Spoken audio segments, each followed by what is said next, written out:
नेपाली भूमिबाट चीनका विरुद्धमा अहिले हतियारी प्रयोग भयो भने चीनले हस्तक्षेप त गर्छ। अब त्यो बेला के हुन्छ भन्छ भने त्यो गल्ती हाम्रो हुन्छ हैन, उसको प्रतिरोध गर्ने अधिकार हो, गल्ती चाहिँ हाम्रो हुन्छ हैन। के हामी तटस्थ बस्नु पर्यो?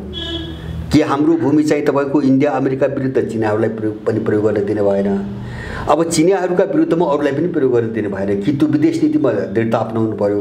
होइन, एउटाको गुलाम भएर अर्को देशको विरुद्ध आउँछ भने त्यो देशले प्रतिकार गर्छ। त्यसकारणले गर्दाखेरि चीनको सम्बन्ध प्रायोजित हिसाबले अब यो यहाँ वातावरण बिगार्ने यहाँ धेरै कोसिस गरेका छ अमेरिकन इन्डियनहरूले। जस्तो योभन्दा अगाडि चाहिँ 18वटा ठाउँमा चीनले सीमा अतिक्रमण गरेको भनेर कृषि मन्त्रालयको नक्कली प्याड बनाएर हैन, यहाँका सारा मिडियालाई पैसा खुवाएर होहल्ला चलाए नि 2-3 महिना अगाडि। अब त्यो चाहिँ नक्कली भएको साबित भयो। प्रधानमन्त्री मन्त्रीले खण्डन गर्यो, कृषि मन्त्रालयले खण्डन गर्यो, हाम्रो वक्तव्य विज्ञप्ति होइन भनेर। र मैले अहिले अस्ति भर्खरै 2-4 दिन अगाडि सुनेको चीनका विरुद्धमा एउटा ठुलो क्याम्पेन सिमानाको कुरो उठाएर अरू कुरा उठाएर ठुलो एउटा अभियान नेपाली जनमतका बीचमा चलाउने भनेर एउटा नेपालको एउटा स्थापित कुनै पत्रकारको नेतृत्वमा एउटा ठुलो प्रोपोगन्डा चलाउने एउटा चाहिँ तयारी यहाँ सुरु भएको छ। र त्यो सत्य हो, त्यो सत्य हो। अहिले म त्यो नाम लिन चाहन्न, त्यो आयो भने त्यो सबै खुल्छ, देखिहाल्छ। एउटा वरिष्ठ पत्रकारको चाहिँ तपाईको संयोजन गर्ने गरी चीनका विरुद्धमा एउटा ठुलो चाहिँ तपाईको अभियान स्यालो यहाँ चाहिँ सुरु गर्ने त्यसपछि भनेर चाहिँ यहाँ काम भइरहेको छ भने अब यस्ता खेलहरू त उनीहरू त खेल्दै आछन् नि त। त्यसैले मैले बारम्बार विरोध गर्ने यो हो हैन, चीनले चाहिँ अनाधिकृत रूपमा नेपालमा हस्तक्षेप गर्छ, नेपालको भूमि कब्जा गर्छ भनेपछि हामीले त्यसको चाहिँ प्रतिकार गर्ने हो। एउटा प्रतिकार त गर्ने हो, तर प्रतिकार पनि कस्तो भन्छ भने कसैको पनि चाहिँ अपराध र गल्तीको चाहिँ स्तर हेरिकन। जस्तो म विरोध गर्दा पनि मेरो मान्यता प्रश्न के छ भन्छ भने जस्तो चीनले नेपालको कुनै भूभाग जस्तो लिपुलेकमा भएको छ भने लिपुलेक समझौता त गर्यो नि इन्डियासँग, त्यो त हामी त विरोध गर्दै आएको छौँ होइन। लिपुलेक त हाम्रो हो, इन्डियासँग कसरी सहमति? त्यो सहमतिबाट चीन फर्कनुपर्छ, त्यो त हामी त बारम्बार उठाउँदै आएको छौँ। तर पनि इन्डियनहरूको विरुद्धमा हामी जुन स्तरमा केन्द्रित हौँला, अमेरिकनहरूको विरुद्धमा जुन स्तरमा केन्द्रित हौँला, विरोधको त्यो स्तर चीनका विरुद्ध हुन सक्दैन, हुँदैन हैन। किन त्यो चाहिँ गल्तीको चाहिँ स्तर र मात्रालाई हेर्नुपर्छ, उनको नियतलाई हामीले हेर्ने कुरा हो। त्यसकारणले गर्दाखेरि इन्डिया र अमेरिकाको रणनीति हस्तक्षेप मात्रै होइन, नेपालको भू राजनीति प्रयोग गरेर चाहिँ अर्को देशको विरुद्ध यहाँ षड्यन्त्र गरी मात्रै होइन कि अब त्यो काम सम्पन्न गर्नको निम्ति नेपाललाई असफल बनाइदिने वा टुक्रा टुक्रा पनि बनाइदिने उनको रणनीति हो हैन। उनको रणनीतिबाट हाम्रो अस्तित्व नै कहाँ पुग्छ भन्ने समस्या छ हैन। चिनियाहरूको चाहिँ रणनीति त्यस्तो हुँदैन, त्यस्तो अहिलेसम्म छैन। लिपुलेककै घटना हेर्दाखेरि पनि अब त्यो प्रकृतिको चाहिँ तपाईँको उनको हस्तक्षेप होइन, हस्तक्षेप हो फेरि त्यो लिपुलेक हस्तक्षेपै हो, तर त्यो स्तरको हस्तक्षेप होइन। त्यसकारणले दुईटा कुरा हेर्नु पर्यो, एउटा चाहिँ सत्यता के हो भन्ने जानु पर्यो हैन। चीनले हस्तक्षेप गरेको छ कि छैन? जस्तो अहिले हुम्लाको कुरो चाहिँ प्रचारमा आइरहेछ नि, काङ्ग्रेसले अस्ति फेरि चाहिँ तपाईँको वक्तव्य दियो त्यो चाहिँ अतिक्रमण गरेकै हो भनेर चाहिँ काङ्ग्रेसले हिजो अस्ति मात्रै फेरि बोलेको छ, उनको प्रवक्ता बोलेको छ। अब सरकारको परराष्ट्र मन्त्रालय र गृहमन्त्रीले होइन यो झुट्टा कुरा हो भन्ने खण्डन गरेको छ। अब हामी त अनभिज्ञ छौँ हैन, जस्तो अनगन्ता ठाउँ छ, मान्छे नबस्ने ठाउँ हो। अब सरकारले भन्छ त्यहाँ हस्तक्षेप भएको छैन, चिनिया भूभाग नै हो भन्छ, यहाँ अर्को मान्छे भन्छ त्यो हस्तक्षेप नै हो भन्छ। भनेपछि यहाँ एउटा खेल भइरहेछ, मान्छेलाई अन्योलमा पार्ने एउटा खेल भइरहेछ। त्यसकारणले गर्दाखेरि अब यो षड्यन्त्रसँग हामी सजग हुनुपर्ने बेला आयो। किन मैले सुरुदेखि भन्दै के आयो भन्छ भने नेपालको भू राजनीति यो अन्तर्राष्ट्रिय जो लडाइँ छ नि, ग्लोबल जो ध्रुवीकरण जो प्रतिस्पर्धा छ, अब त्यो प्रतिस्पर्धासँग जोडिएको एउटा पोइन्ट हो। त्यो लडाइँ कसरी लड्ने भन्ने चाहिँ एउटा चाहिँ हिसाबबाट चाहिँ छानेको एउटा भू राजनीति हो नेपालको भू राजनीति। त्यसकारणले विश्वको सङ्कट जति संवेदनशील छ नि विश्वको ध्रुवीकरण, त्यही हाराहारीको संवेदनशीलता नेपालको सङ्कटको हो। त्यसकारणले यसलाई हामीले सामान्य सङ्कट ठान्नु हुँदैन भनेर मैले बारम्बार भनेको हैन। जस्तो मानुस् त तपाईँको एकछिन मानुस् नेपालको भू राजनीतिभित्रबाटै चाहिँ अब चीनमाथि चाहिँ आक्रमण भयो हैन, अथवा चाहिँ स्वतन्त्र तिब्बतको नाममा चाहिँ यहाँ हिंसात्मक घटना हुन थाले र अब त्यसको काउन्टर दिने नाममा चाहिँ चिनियाहरूले प्रतिकार गरेर पस्यो भने देश कहाँ पुग्छ? देश कहाँ पुग्छ? त्यसपछि त्यो हुँदैन भन्ने न हो हाम्रो त, हामी त त्यसको विरोध गरेको हो। कसैले हाम्रो भूमि कब्जा गर्यो भने त हामीले चाहिँ अब उगन्थ्यौँ। जस्तो योभन्दा पहिले एउटा कथा आयो नि, 2018 सालमा 16 सालमा बीपीको पालामा ड्राफ्ट भएको र महेन्द्रको पालामा चाहिँ हस्ताक्षर भएको जो सीमा सन्धि छ नि, त्यो सीमा सन्धिबाट चाहिँ नेपाल र चीनले मिलाइसकेका हैन केही गाउँहरू सहित, जस्तो कहाँको रुई गाउँको कुरा आयो, गोर्खाको रुई गाउँको हैन, सम्झौतामै प्रष्ट रूपमा किटान गरिरहेछ सबै ठाउँको नाउँ। अनि तिनी चाहिँ सम्झौता 18 सालमा भइसकेका कुराहरू चीनले रुई गाउँ लग्यो भनेर त यहाँ त थुप्रै मान्छे बोले नि, भने तिन त एउटा योजनामा बोलाइएका छन्, तिन त पुरै सिआईको योजनामा बोलाइएका छन्। भनेपछि कि त चाहिँ 18 सालमा जे सम्झौता भएको थियो त्यो गलत हो भने जानु पर्यो, त्यो राज्य जानु पर्यो। 18 सालमा भएको सम्झौता अहिले आएर चाहिँ चीनले अतिक्रमण गरेर प्रचार गर्ने मान्छे को हुन् भने तिनी सिआई र अर्का मान्छेहरू हुन्। त्यस खालको चाहिँ खेल यहाँ भइरहेको छ। त्यसकारणले गर्दाखेरि अब जस्तो हुम्लामा जो कुरो उठाएछ त्यो कुरो पनि सरकारले स्पष्ट पार्नु पर्यो हैन। अर्को चिज चाहिँ तपाईँको चीनसँग राज्यको दूरी, राज्यको मैले नेपालीको भन्नु हुँदैन। अब यो दूरी पछिल्लो कालमा अलिकति बढ्दै गएको छ। किन बढ्दै गएको छ त भन्छ भने पश्चिमाहरूको र त्यो इन्डियनहरूको एजेन्डा जो यिनले बढाइरहेछ नि, त्यो कारणले बढिरहेछ। जस्तो तातोपानीको नाका 4 वर्षपछि मुस्किलले खुल्यो, चीन खोल्ने पक्षमा थिएन। चीन सधैँको निम्ति बन्द, त्यो केही समयपछि अलिपछि हेर्दै जानु न, तातोपानी नाका सधैँको निम्ति चीनले बन्द गर्नेवाला छ। किन भन्छ भने त्यो चाहिँ दलाई लामाका चाहिँ कार्यकर्ताहरू ओरदोर गराउने, उता पास गर्ने, उताबाट यता ल्याउने चाहिँ सबभन्दा बढी प्रयोग हुने नाका तातोपानी नाका हो, सजिलो छ नाका हो। त्यो हेरिकन चीनले बन्द गर्न खोजेको र केरुङ छानेको उसले। केरुङलाई मुख्य व्यापारिक जस्तो सुक्खा बन्दरगाहदेखि लिएर रेलको सबै कुरो केरुङसँग आएर जोड्यो नि, त्यो रसुवासँग जो जोड्यो नि, त्यसको मुख्य कारण नै चाहिँ तातोपानी बन्द गर्ने रणनीति उनीहरूको। अब अहिले जस्तो चाहिँ यहाँ समाचारमा आइरहेछ, जस्तो थुप्रो लगभग 700 भनी मैले समाचार हेरेँ, ट्रक सामानहरू चाहिँ उतातिर ब्लक भएर बसेको छ हैन। उनले छोडिरहेको छैन, अलि छोड्छ। अब किन उनीहरू त्यो गरिरहेछन् त भन्छ भने चीनसँग भएका सबै सम्झौताहरू जो छन् नि सबैले ब्लक गरेर राखेका छन्। सिआईको निर्देशनमा, इन्डियनको निर्देशनमा सबै ब्लक गरेर राखे। चिनिया राष्ट्रपति आउँदाखेरि भएका सम्झौता पनि ब्लक गरेर राखेका छन्, एउटा अगाडि पनि दिइरहेका छैनन् हैन। उनले त्यसको जवाब दिइरहेछन् र भोलि यो स्थिति पनि आउन सक्छ। मैले त्यो सम्भावना देख्छु। यस्तै गर्दै जाने हो भने चीनले सबै नाका पुरै ब्लकै गर्न सक्छ। ऊ आफ्नो रक्षात्मक अवस्थाको ऊ त जानु पर्यो, अगाडि बढ्नु पर्यो। भनेपछि अब त्यो समस्या आयो भने यिनको कारणले आउने हो हैन। जो सिआईको मिसनमा काम गरिरहेछ नि, यिनको कारणले आउने हो। अब त्यस कारणले गर्दाखेरि यो पछिल्लो कालमा केपी ओलीको सत्ता तपाईँको रहँदासम्म चीनसँग जो गत्यावरोध अगाडि बढेको छ नि, यो चाहिँ सहज ढङ्गले चाहिँ पुग्ला भन्ने चाहिँ मलाई लाग्दैन। मैले त्यो विश्वास गर्दिनँ, किनभने यिनीहरू एकहोरो ढङ्गले चाहिँ तपाईँको अमेरिकन मिसनमा काम गरिरहेछन्। एमसिसीदेखि अहिलेसम्म आउँदाखेरि पनि त्यही मिसनमा काम गरिरहेछन्। त्यस कारणले गर्दाखेरि यो अन्तर्राष्ट्रिय स्तरमा नै जति उग्र हुँदैछ नि अन्तर्विरोध शक्ति राष्ट्रहरूको बिचमा, त्यही अनुसार चाहिँ यहाँभित्र चीनसँग सम्बन्ध बिगार्ने जो कोसिस हो नि, त्यो कोसिस पनि उग्र हुँदै गएको छ र त्यसको असर चाहिँ नेपालमा बिस्तारै पर्छ भन्ने चाहिँ लाग्छ मलाई। नेपालको भूमिमा जुन विश्वका शक्तिशाली राष्ट्रहरूले विभिन्न एजेन्डा मार्फत खेलिरहेका छन्, यो अस्थिर राजनीति, यो अस्थिर परिस्थिति चैतभन्दा उता जाँदैन भनेर यहाँले भन्नुभएको थियो। यो अस्थिर राजनीतिको छिनोफानो कसरी टुङ्गिन्छ, यसको परिणाम चाहिँ के हुन्छ? त्यसो भए यसको परिणाम अहिले हामीले दुईटा कोणबाट हेर्नुपर्छ। जस्तो अहिले मैले चैत्रसम्म किन भनेको भन्छ भने समग्र अब यहाँका मान्छेहरूको स्थिति हेरेर मैले त्यो काल्पनिक कुरा गरेको होइन। मैले समग्र विश्वको जो चाहिँ तपाईँको यो पेचिलो लडाइँ अगाडि बढिरहेछ नि, यो सबै चिज हेरेर मैले अलिकति अनुमान गरेको हो। जस्तो विशेष गरिकन मलाई लाग्छ यो चैत्रसम्म होइन, यो 2-4 महिनापछि विश्व चाहिँ कमसेकम 3टा पोल, स्पष्ट रूपमा 3टा पोल र अलिकति अस्पष्ट चित्रमा चाहिँ त्योभन्दा बढी बहुध्रुवको दिशातिर चाहिँ विश्व गयो। अब गइ नै सक्यो। एकातिर चाहिँ चीन र रुस छन् पहिलेदेखि चल्दै आएको, अर्कोतिर अमेरिका छ हैन। अमेरिका र हामीले पश्चिम भन्छौँ, युरो समेत भन्छौँ। तर अब यो पछिल्लो कालमा चाहिँ कस्तो देखिन्छ भन्छ भने अमेरिकन र युरोपियनहरूको जो एउटा सुदृढ खालको मोर्चा थियो नि, त्यो धेरै खुकुलो हुन्छ हैन। जोड्न त जोडिँदैन, आधारभूत मुद्दामा उनीहरू एउटै ठाउँमा रहन्छन्। जस्तो चाहिँ संसारभरि पश्चिमी श्रेष्ठता, त्यो उनको साझा मुद्दा हो। अब जस्तो पश्चिमी वर्चस्व संसारभरि, त्यो उनको साझा मुद्दा हो।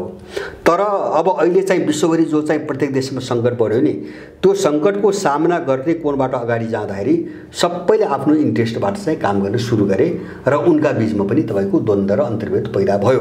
जस्तो अहिले अमेरिकनहरूको कस्तो देख्यो भन्छ भने उनीहरूले युरोपियनहरूबाट आफूलाई अलिकति अलग गरिकन उनले ठ्याक्कै आफ्नो एउटा कोर ग्रुप बनाउनु खोजिरहेको छ। जस्तो 5 आइ का नाममा, होइन, हुन त यो अलि पहिले सङ्गठन निष्क्रिय थियो। 5 आइज का नाममा उनीहरूले कस्तो बनाएको छ भने भाषा एउटै, जाति एउटै, कल्चर एउटै, धर्म एउटै भएका देशहरूको एउटा समूह अमेरिकाले बनाउनु खोजेको छ जो आफ्नो निम्ति अनुकूल होस्। जस्तो त्यसमा बेलायत छ, त्यसमा क्यानाडा छ, त्यसमा अस्ट्रेलिया छ, त्यसमा न्युजिल्यान्ड छ। युरोपियन देश छैनन्। किन भन्छ भने युरोपियन देशहरू धेरै अर्थमा फरक छन्। जस्तो जातीयता, होइन, त्यसको ओरिजिनालिटी, त्यसको कल्चर, सबै कुरामा चाहिँ अमेरिकनहरूबाट पृथक छन्। त्यसकारणले उनीहरू अबको लडाइँलाई ध्यानमा राखिकन अमेरिकनहरूले भोलि धोखाधडी गर्न नसक्ने खालको एउटा आफ्नो कोर टिम बनाउने दिशातिर बढिरहेछन्, एउटा कुरा। दोस्रो चाहिँ अमेरिकनहरूको यो रणनीति बुझेर युरोपियनहरू पनि आफ्नो मिसनमा हिँडिरहेछन्, होइन, आफ्नो मिसनमा। जस्तो त्यो अन्तर्विरोध चर्को कहाँ देखिन्छ त अहिले भन्छ भने विभिन्न मुद्दामा, जस्तो इरानमाथि प्रतिबन्ध लगाउने मुद्दामा। जस्तो इरानसँग भएको चाहिँ परमाणु जो डिलको छ 2015 को, त्यसबाट अमेरिका फिर्ता भयो, युरोपियनहरू फिर्ता भएनन्, होइन। जस्तो त्यसमा विवाद छ। अब चीनसँग डिल गर्ने मुद्दामा विवाद छ, होइन। अमेरिका जुन ढङ्गले आइरहेछ, अब युरोपियनहरू त्यो ढङ्गले इन्कार गरेका छन्, त्यसमा चाहिँ तपाईँको विवाद छ। सिरियाको मुद्दामा विवाद छ उनका बीचमा। अब सबभन्दा अहिले बढी चर्केको के छ भन्छ भने रुससँग जो प्राकृतिक ग्यासको पाइपलाइन बन्दैछ, जो नर्थ स्ट्रिम 2 भनेर चाहिँ नाम दिएको छ, अब त्यो चाहिँ रुससँग सौदाबाजी गरे भनेर जर्मनमाथि चाहिँ अमेरिकाले प्रतिबन्ध लगाइरहेछ, आर्थिक नाकाबन्दी लगाइरहेछ। अब त्यो पाइपलाइन जर्मनीमा मात्रै होइन, त्यो युरोपका धेरै देशमा त्यो बाँडिन्छ। माने युरोप अमेरिकासँग त्यहाँ विभाजित भइरहेछ। त्यसकारणले युरोप र अमेरिकाको चाहिँ तपाईँको एलाई अलिकति खुकुलो एलाई हो अहिले, र यो खुकुलो हुँदै जान्छ मेरो आफ्नो बुझाइमा, किन इन्ट्रेस्टहरू फाट्दै गए, होइन। त्यसकारणले त्यो पश्चिमा जगत पनि चाहिँ अब त्यसलाई विशिष्टीकरण गर्दाखेरि दुई किताबमा विभाजित हुने सम्भावना छ। एउटा मैले भने रुसी र चिनिया धुरी छ, अर्को स्पष्ट रूपमा अब उदाउने सङ्केत दिएको मुस्लिम जगत छ। जस्तो टर्कीको नेतृत्वमा अहिले एर्दोगानको नेतृत्वमा जुन गतिविधि विश्वभरि बढिरहेछन् नि, त्यसको एउटै सन्देश छ, प्रष्ट सन्देश छ कि ओटोमन साम्राज्य जो पहिलो विशुद्धको बेला चाहिँ सिद्धियो, पतन भयो, झनै चाहिँ 500-700 वर्ष चाहिँ शासन गर्यो एउटा ठुलो भूभागमा।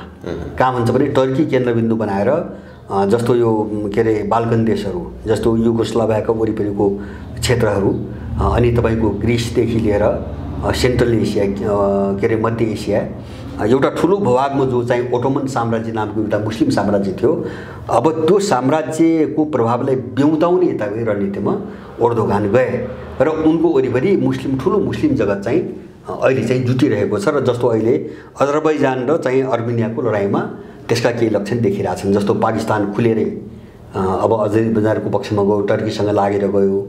अब इरान त्यही छ, न यता न उताको जस्तो अवस्थामा छ। माने एउटा मुस्लिमहरूको ध्रुवीकरण बढिरहेछ अगाडि, होइन। त्यसकारणले चारवटा ध्रुवहरू स्पष्ट चित्र देख्छु है मैले, होइन। एउटा अमेरिकनहरूको यसलाई आफ्नो कोर ग्रुप, एउटा चाहिँ तपाईँको युरोपियनहरूको, र बिस्तारै बिस्तारै आफ्नो सेन्टर बन्छ। अमेरिकाबाट मुक्त भएर आफ्नै सेन्टर बन्छ यो। अब अमेरिकासँग धेरै मिल्दैन यो। एउटा चाहिँ रुस र चिनको भयो, त्यसपछि चौथो विश्व। र अब बाँकी के हो भन्छ भने बाँकी सानसाना समूह बन्छन्, आफ्नो इन्ट्रेस्ट ग्रुपहरू बन्छन्, क्षेत्रीय सङ्गठन। जस्तो दोस्रो विश्वयुद्धपछि असंलग्न आन्दोलन भन्ने थियो नि, त्यो एउटा बृहत थियो, त्यो आकारको बन्दैन। अब कस्तो बन्छ भने जस्तो आसियानमा एउटा बन्ला, आसियान क्षेत्रमा एउटा बन्ला, दक्षिण एसियामा अर्को बन्ला, होइन। अथवा चाहिँ तपाईँको अफ्रिकामा एउटा बन्ला, सानसाना ग्रुपहरू हामी कतै पनि लाग्दैनौँ भन्ने खालका कुनै ग्रुपहरू बन्लान्। तर अन्तर्राष्ट्रिय राजनीतिमा खासै अर्थ हुँदैन। तर अन्तर्राष्ट्रिय राजनीतिमा कम्तीमा पनि 3-4वटा पुलहरू स्पष्ट रूपमा विभाजित भएर अगाडि बढिरहेछ। अब त्यसको असर पर्ने हो नेपालमा, यहाँको कुरा राजनीतिमा सुन्नुहोस् है। किन भन्छ भने त्यही खेलबाट यो सङ्कट उत्पत्ति भयो। यद्यपि यो सङ्कट यहाँ तपाईँको लाग्दाखेरि अहिलेको तस्बिर थिएन, विश्वको अहिलेको तस्बिर थिएन, होइन। त्यो बेला चाहिँ प्रष्ट रूपमा देखिँदाखेरि दुईटा शिविरको परिकल्पना थियो, होइन। एउटा शिविरमा चाहिँ पुनर्गठित हुँदै गएको रुस र एउटा महाशक्तिको रूपमा उदाउँदै गएको चीन, हैन। यो सम्भावित खतरालाई कसरी टार्ने भन्ने कोणबाट पश्चिमाहरूले रणनीति बनाए। अब तर 2010 पछि यो त उनको निम्ति त चुनौती भएर आयो। चुनौती मात्रै होइन कि अहिले कोरोनाको नाममा जुन महामारीको नाममा आयो नि अहिले समस्या, त्यो समस्यापछि त अमेरिका मैले यस्तो निरीह देख्छु जस्तो चाहिँ कसैले उसको विरुद्धमा छिस्सिक्क कुर उठायो भने तुरुन्त गएर आक्रमण गर्ने। संसारको कुनै पनि देश चाहिँ तपाईँ उसले बाँकी राखेको छैन है अहिलेसम्म। उसको विरोध गर्ने कुनै पनि देश उसले बाँकी राखेको छैन हैन। तपाईँको साउथ के अरे चाहिँ आसियान क्षेत्रका सबै देशहरू, तपाईँको कम्बोडिया, लाओस, भियतनाम, दक्षिण कोरिया, जापान, के अरे इन्डोनेसिया, फिलिपिन्सदेखि लिएर कुनै पनि देश बाँकी राखेको छैन। अफ्रिका त्यस्तै हो, ल्याटिन अमेरिका सबै त्यस्तै छ, इतिहास त्यस्तै छ, युरोपका धेरै देशहरू त्यस्तै छ। त्यसैले त्यस्तो चाहिँ तपाईँको एउटा दादागिरी देखाउँदै आएको अमेरिका अहिले चाहिँ जहाँ हात हाल्छ त्यहाँ असफल भइरहेछ, जहाँ हात हाल्छ त्यहाँ असफल भइरहेछ हैन। जस्तो चाहिँ सिरियामा असफल भयो हैन। असदकै सामना गर्न उसले सकेन किन रुसले टेवा दियो हैन। अब रुससँग चाहिँ काउन्टर गर्ने हालतमा अमेरिका छैन अहिले एक्लै पनि। क्रिमियामा त्यही देखियो हैन। रुसले आफ्नो भूभागमा मिलाइदियो, अब विरोध गर्नुभन्दा अरू केही पनि गर्न सकेनन्। भेनेजुएलामा त्यही देखियो हैन। अब मदुरोलाई अवदस्त गर्नुको निम्ति त्यत्रो चाहिँ नाटक गरे, केही उपाय लागेन। तपाईँको इरानमाथि चाहिँ प्रतिबन्धमा त्यही केस देखियो। त्यति मात्र होइन, दक्षिण चीन सागरमा पनि चीनलाई तर्साउन हैन त्यत्रो युद्धक विमानदेखि लिएर मिसाइल परीक्षण गरिरहेछ, फ्रिगेटहरू चाहिँ समुद्रमा दौडाइरहेछ, तैपनि गर्न सक्ने त केही पनि होइन। त्यही ताइवानलाई उच्कालेर चाहिँ ताइवानलाई भिडाइदिन सकिन्छ कि भन्नेसम्म छ उसको जोड। ताइवानलाई भिडाइदिन सक्यो भने चीनलाई इन्गेज गरिन्छ र ताइवानलाई हतियार बेचिन्छ, अलिकति पैसा आउँछ भन्ने हिसाबले गतिविधि गरेको छ। तर उसको यत्रो गतिविधिका बावजुद पनि त्यो लड्न सक्ने चाहिँ ह्याउ त छैन अमेरिकासँग। त्यसकारणले उत्तर कोरियामा यही देखियो। माने ऊ संसारभरि सबै ठाउँमा ऊ रक्षात्मक अवस्थामा गइरहेछ, अमेरिका रक्षात्मक अवस्थामा गइरहेछ। मलाई लाग्छ यो समस्या उसले अब हल गर्न सक्दैन। किन हल गर्न सक्दैन भन्छ भने ऊ आफै एकातिर शक्ति क्षीण हुँदै गयो हैन। आर्थिक रूपमा संसारमा सबभन्दा ठुलो विदेशी ऋण भएकै देश त्यही हो, सबभन्दा ठुलो वैदेशिक ऋण भएकै देश त्यही हो। त्यो पनि सबभन्दा धेरै ऋण चिनियाहरूसँग लिएका छन् उनीहरू, त्यसपछि जापानसँग लिएका छन्। एउटा चाहिँ आर्थिक रूपमा स्खलित हुँदै गए र दोस्रो के भयो भन्छ भने अमेरिकाको एलाइहरूको बिचमा अन्तर्विरोध पैदा भयो, युरोपियनहरूसँग अन्तर्विरोध पैदा भयो हैन, गहिरो अन्तर्विरोध पैदा भयो र तेस्रो स्वयं अमेरिकाभित्र विरुद्धको स्थिति तयार भयो हैन। जस्तो व्हाइट र ब्ल्याकको नाममा, अफ्रिकी मूल र चाहिँ तपाईँको गोराहरूको नाममा, हिस्पानिकहरूको नाममा अथवा एसियन अमेरिकनको नाममा त्यो जरीदेखि जो अन्तर्विरोध बढ्दै गयो नि त। अहिले यो चाहिँ जस्तो जर्ज फ्लोइडको हत्यापछि श्रृङ्खलाबद्ध रूपमा त्यो त चलिरहेको छ, रोकेको त छैन, कहिले यो यसको हत्यामा नामक। त्यसैले उनीहरू चौतर्फी एउटा सङ्कटमा फस्दै गए र अहिले उनीहरूले थ्याक्न नसकिकन जहाँ जहाँ चाहिँ आफ्नो सेना तैनात गरेका थिए सब ठाउँबाट उनीहरू फिर्ता हुन थाले।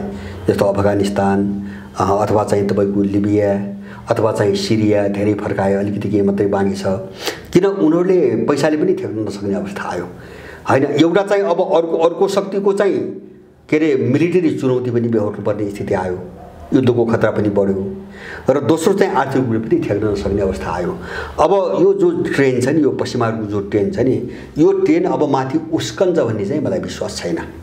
त्यसकारणले गर्दाखेरि उनको पतनकै ट्रेन हो। अबको काल भनेको उनको पतनकै काल हो। र तपाईँले भनेको कुरो म यहाँ कहाँ जोड्छु भन्छ भने अब जस्तो मोटामोटी भनेर अब यो कतिसम्म जाला त मेरो अनुमान थियो हैन, कतिसम्म थ्याक्ने त। जस्तो अमेरिकाले अब चाहिँ तपाईँको 6 महिना यही स्थिति अहिलेकै स्थिति रह्यो भने त अमेरिका त डुब्यो। अब अमेरिका त डुब्यो हैन। उसको जिडिपी 33% माइनसमा गइसकेको छ। इन्डियाको जिडिपी चाहिँ तपाईँको 24% माइनसमा गइसकेको छ। अब चिनियाहरू त्यत्रो कोरोनाको होहल्लापछि चाहिँ -9 मा गएको आर्थिक वृद्धि त तपाईँको +3.5 मा आइसक्यो हैन। ऊ चढ्दै अगाडि बढिसक्यो भनेपछि ऊ सामान्य अवस्थामा आयो, बाँकी चाहिँ सम्हालिन सकिरहेको छैनन् भनेपछि अब यसबाट पार पाउन दुईटा कुरा हुन्छ। या त सरेन्डर गर्नु पर्यो हैन, अथवा चाहिँ यिनीहरूसँग अब मिलेर जाउँ, अब सकिन्न भन्ने हिसाबमा जानु पर्यो र उदाउँदो शक्तिको वर्चस्व स्वीकार गर्नु पर्यो, अर्को बाटो छैन। होइन यो स्वीकार नगर्ने हो भने युद्धमा जान तयार हुनु पर्यो भनेपछि दुवै चिजबाट उनको पतन नै हुन्छ अब हैन। अब सम्झौता गरेर चाहिँ जाउँ, अब हामी सक्दैनौँ भने पनि उनको विश्वभरिको वर्चस्व त अब तपाईँको खस्किने त भयो कमसेकम आधा वर्ष त जाने त भयो हैन। अब युद्धमा जाने हो भने त उनीहरू कोही पनि रहने कुरै भएन, किन अबको युद्ध परमाणु युद्ध हुन्छ, सबैले बुझेको कुरो हो हैन। हिजोको जस्तो चाहिँ शास्त्रीय युद्ध मात्रै हुँदैन, परमाणु युद्ध हुन्छ। परमाणु युद्ध गर्नेले युद्ध गर्ने पनि हार्ने हो, ऊ आफै पनि सिद्धिने हो हैन। विश्वमा त धेरै देशसँग छ परमाणु, त अहिले परमाणु बम त। अब यो दुवै कन्डिसन जस्तो अब थ्याक्ने समय मलाई लाग्छ अब यो 5-7 महिनाभन्दा बढी चाहिँ थ्याक्न विश्वले सक्दैन। अब उनीहरू आफै पनि सक्दैनन्। र मैले सुरुमै तपाईँसँग भने नेपालको यो सङ्कट पनि यही डिजाइनमा सिर्जना गरेको सङ्कट हो भनेपछि जब विश्व नै 6 महिना थ्याक्न सक्ने हालतमा छैन भनेपछि यिनीहरू त्योभन्दा अगाडि यिनी जान सक्ने सम्भावना त हुँदैन। हो त्यही चिजलाई हेरिकन मैले अघि नै सुरुमै भने उनीहरू 2-3टा अप्सनमा खेलिरहेछन्। एउटा केपीलाई एकदमै फासिस्टीकरण गर्ने, बर्बर चाहिँ तपाईँको अपराधी बनाएर चाहिँ अगाडि बढाउने, निरङ्कुश बनाएर अब त्यो चल्ने सम्भावना भएन भने यो सत्ता त अर्कोको हातमा त ट्रान्सफर त गरिदिनु पर्यो, अर्को एजेन्टको हातमा। अब त्यसको निम्ति जस्तो बाबुरामलाई बोल्न लगाए, भोलि अर्कोलाई बोल्न लगाउँछन्, सडकमा बोल्न लगाउँछन्। अब कहाँबाट आफ्नो बचाउ गर्ने भन्नेमा उनीहरू गएका छन्। अब यो उनको रक्षात्मक चाहिँ तपाईँको रणनीतिको जो चाहिँ तीव्रता देखिन्छ नि हैन, यिनको बिचमा अन्तर्विरोध चर्किए जस्तो देखिने हैन। अन्तर्विरोध त यिनका बिचमा त होइन। केपी र जस्तो बाबुरामले भने नि बाबुराम केपी प्रचण्ड चाहिँ शेरबहादुरका बिचको अन्तर्विरोध त होइन, त्यो त उनले देखाइदिएको हो। यो खेल कस्तो हो भन्छ भने उही 10 वर्ष एउटा प्रजातन्त्रवादी र एउटा जनवादी भएर चाहिँ 17,000 मान्छे मरे नि। यिन त केही पनि थिएन, न जनवादी न प्रजातन्त्रवादी हैन। यिन त चाहिँ मालिकवादी थिए। युद्धमा गयो भने नेपालमा कस्तो खालको प्रभाव पर्छ? होइन, युद्धमा गयो भने अब युद्धमा जस्तो चाहिँ विश्व शक्ति राष्ट्रहरू युद्धमा गयो भने नेपालको भूमि उनीहरूले पश्चिमावली जबरजस्ती प्रयोग गर्न खोज्छन्। अब नेपाल एउटा पिसाइमा पर्छ, निश्चित रूपमा पर्छ। किन भन्छ भने जस्तो मैले भने नि पश्चिमावलीले यहाँ ठुलो तयारी गरेर बसेको छ। त तयारी चाहिँ तपाईँको यहाँ राजनीतिक चाहिँ तयारी मात्रै होइन कि उनले प्रशस्त हतियार यहाँ जम्मा गरेका छ हैन। मलाई लाग्छ गोला बारुद पनि जम्मा गरे होला हैन। त्यसैको निम्ति उनले एमसीसी कभर बनाउनु खोजेको मैले बारम्बार सुरुमै भनेको हुँ। किनभने एमसीसीलाई जब हैन संसदबाट पारित गरेर अनुमोदन गरेर अनि त्यसलाई चाहिँ समानान्तर चाहिँ संवैधानिक मान्यता दिएर अनि एमसीसीले आफ्नो नाममा नेपाल सरकारलाई कुनै जानकारी नदिई कसैसँग पनि कुनै प्रकारको सम्झौता गर्न पाउने भनेर चाहिँ सम्झौतामा लेखिसकेपछि त्यसलाई संसदले पारित गरिसकेपछि एमसीसी त नेपालमा अर्को सरकार हो। अनि त्यो एमसीसीले उनीहरूसँग सम्झौता गरिकन यहाँ सेना ल्याउँथ्यो, तयारी थियो। उसलाई स्वतन्त्रतापूर्वक सम्झौता गर्ने चाहिँ कसैसँग सम्झौता गर्ने हक त्यो कारणले त्यो सम्झौतामा स्थापित गरिएको हो। अब त्यो भएर चाहिँ यहाँ यिनले जति तयारी गरे नि भित्र ठ्याक्कै त्यसलाई परिचालन गर्ने कानुनी कभर त चाहियो नि त। त्यो कानुनी कभर थियो एमसीसी हैन। संसदबाट पारित गरेको त्यो त संवैधानिक कभर भयो। अनि एमसीसीको कभरमा त्यो सबै खेल्ने तयारी त सब भइसकेको छ। यहाँ त्यो रणनीतिबाट उनीहरू आएका हुन् भने नेपाल चाहिँ तपाईँको पिसाइमा त पर्छ नै। तर मैले सुरुमै भने नि त्यसले पनि हामीले फाइदै गर्ला भन्छु मैले, यद्यपि त्यसो नहोस् हैन। तर हामीले चाहिँ फाइदै हुन्छ। किन भन्छ भने जुन शक्तिले हाम्रो देश बर्बाद पार्ने यो खेल खेल्यो नि त्यो सधैँको निम्ति परास्त हुन्छ। अन्तर्राष्ट्रिय ट्रेन हेर्दा मैले यही देख्छु हैन। जब त्यो ग्लोबल राजनीतिमा जब टिक्दैन भने त नेपालभित्र पनि त्यो टिक्दैन हैन। ग्लोबल्ली जब त्यसले हार्छ भने त्यसले नेपालभित्र पनि हार्छ। त्यसैले गर्दाखेरि त्यसको वरिपरि काम गर्ने जो क्रिमिनल ग्याङहरू छन् नि यिनी सदाको निम्ति अन्त्य हुने एउटा वातावरण बन्छ हैन। वारपारकी लडाइँमा हामी पनि जानुपर्ने स्थिति आउँछ र त्यसले मलाई लाग्छ नेपाललाई फाइदै गर्छ। अब भोलि परमाणु युद्ध भयो भने भन्न सकिँदैन। परमाणु युद्ध भयो भने अब त्यो कहाँ प्रयोग हुन्छ, त्यसले कति क्षति पार्छ।